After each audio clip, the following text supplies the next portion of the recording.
Welcome back. In this lab, we are going to create our own VPC with a CIDR of 10.0.0.0/16. Inside of our VPC, we will create two subnets in the US East 1A availability zone, one being public and the other being private. And we will do the same for the US East 1B availability zone. We will also create a private route table. And in our main route table, we will add some routes to help direct traffic to our internet gateway. Let's get started. In our main console, we can click on Services, go down to Networking and Content Delivery, and then click on it, and scroll all the way down to the bottom till we see VPC and then click on it. As you can see, we currently have a VPC. This is our default VPC that AWS created. We also have 6 subnets, one for each availability zone in the North Virginia region. We also have a route table and an internet gateway already created for us. We can go ahead and click on VPCs, and in the new page, we should now see our default VPC with a CIDR block of 172.31.0.0/16. But I also want to create a VPC, so we can go ahead and click on Create VPC. I will name my VPC ZTM VPC.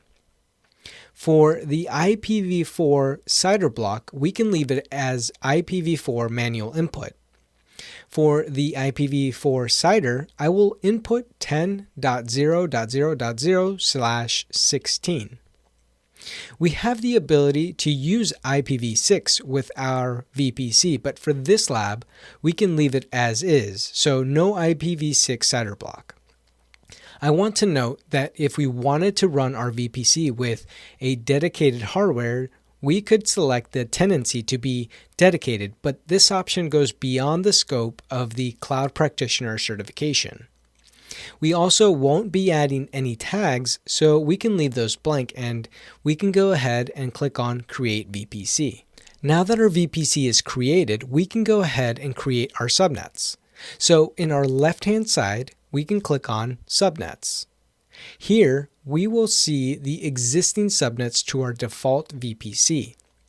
If we look under the IPv4 CIDR column, we should have 6 subnets, one for each availability zone in our region.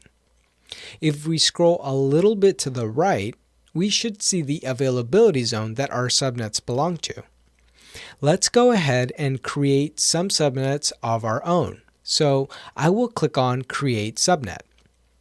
In the new window, we can click on the Select a VPC dropdown and click on our ZTM VPC.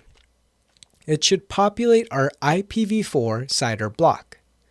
Under Subnet Settings, I will name my subnet Public 1A, and I will choose the availability zone to be US East 1A. For the IPv4 CIDR block, I will input 10.0.1.0/24. Again, for this lab, we won't be adding any tags, so we can skip that part, and we can click on the Add New Subnet button.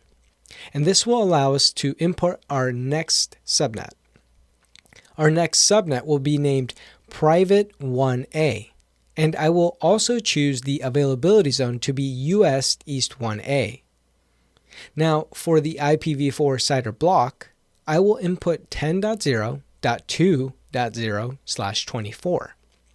We can again click on Add New Subnet, and this time I will name my subnet Public 1B. Now, which availability zone do you think we should put this subnet in? That's right, we need to put this subnet in the US East 1B availability zone. Now, for the IPv4 CIDR block, I will input 10.0.3.0/24. We can click on Add New Subnet button again. Our next subnet will be named Private 1B, and I will also choose the availability zone to be US East 1B. Now, for the IPv4 block, I will input 10.0.4.0/24. We have now added our 4 subnets. 2 of them will be in the US East 1A availability zone, and 1 will be public and the other will be private. And we also have added 2 of them to the US East 1B availability zone, one that is public and one that will be private. We can now go ahead and click on Create Subnet. After it's done creating the subnets, we should now see our subnets with their names and their IPv4 CIDR blocks. The state should display as available. If we scroll to the right, we should also see how many available IP addresses we have for each subnet. Now that we have created our subnets, it's time to create our private route table. We can go to our left-hand side and click on Route Tables. As you can see, the main route table for our VPC that we just created already has a main route table that was created for us. If we click on the second one and scroll down, we should see the destination as our CIDR block that we just defined. Let's go back to the route tables, and we can change the name to be main RT ZTM and click on Save. I will do this so we can differentiate between the route tables. Also, if we select our main route table for our VPC and then click on the Subnet Associations tab and scroll down, we can see our subnets. We can now click on Create Route Table. And in the window, I will name my route table Private RT. I will choose the VPC we just created, which is our ZTM VPC. We can scroll down and click on Create Route Table. Now, if we go back to our route tables and click on our private route table and click on the Subnet Associations tab, we shouldn't see any subnets here because we haven't associated the subnets to our table. Let's change that.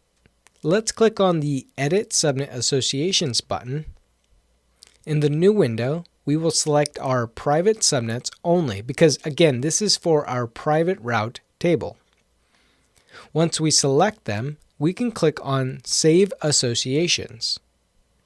If we select our private RT and go to the Subnet Associations tab, we should now see our subnets under the Explicit Associations tab. If we scroll down a bit, we can also see the other public subnets, but they are under the subnets without explicit association, so they will automatically be associated to the main route table because they need to belong to at least one route table. Now that we have created our route tables, what should we do next? That's right, we have to create our internet gateway to give our VPC some internet access. So we will go to our left-hand side and click on Internet Gateways. We can click on Create Internet Gateway, and in the new window, I will name my gateway ZTM VPC-IG. And we can then click on Create Internet Gateway. After it's created, we can click on Attach to a VPC. Under the available VPCs, we can select our ZTM VPC and then click on Attach Internet Gateway. Now that we have created our VPC, our subnets, route tables, and our internet gateway, we need to go back to the route tables. In our main route table, we need to define a route to our internet gateway because when we do this, we are telling our traffic where to go, depending on the destination the traffic is trying to reach. So let's select our main route table, click on Routes, and then click on Edit Routes. We can click on Add Route. If we click in the box, we should get a list of destinations. I will select mine to be 0.0.0.0/0. The reason we are doing all zeros is because this means that any destination that is not our 10.0.0.0/16 address will get routed to our internet gateway. For the target, we can click in the box and click on Internet Gateway. After we select it, we should see our available internet gateway we just created. We can then click on Save Changes. For our final step, we will go to our left-hand side and click on Subnets. We can select our first public 1A subnet, click on Actions, and then click on Edit Subnet Settings. In the new window, we can click on the Enable Auto-Assign Public IPv4 Address option. The reason we are doing this is because our public subnets will be connected to our internet gateway, and we want the ability to automatically assign a public IP address to our resources. We can then scroll down to the bottom and click on Save. We can then click on our public 1B subnet, click on Actions, and then click on Edit Subnet Settings. We will also enable the Auto-Assign IP setting in our public 1B subnet. We can then scroll down and click on Save. And that is it. We have created our VPC. I just want to quickly recap what we just did. We created our VPC with a 10.0.0.0/16 CIDR block. Inside of our VPC, we created two subnets in the US East 1A availability zone, one being public and one being private. And we did the same for the US East 1B availability zone. We also created our private route tables, and we created routes in our main route table to the internet gateway to help us direct traffic. I hope in this video you learned how to create VPCs from scratch. I'll see you in the next video.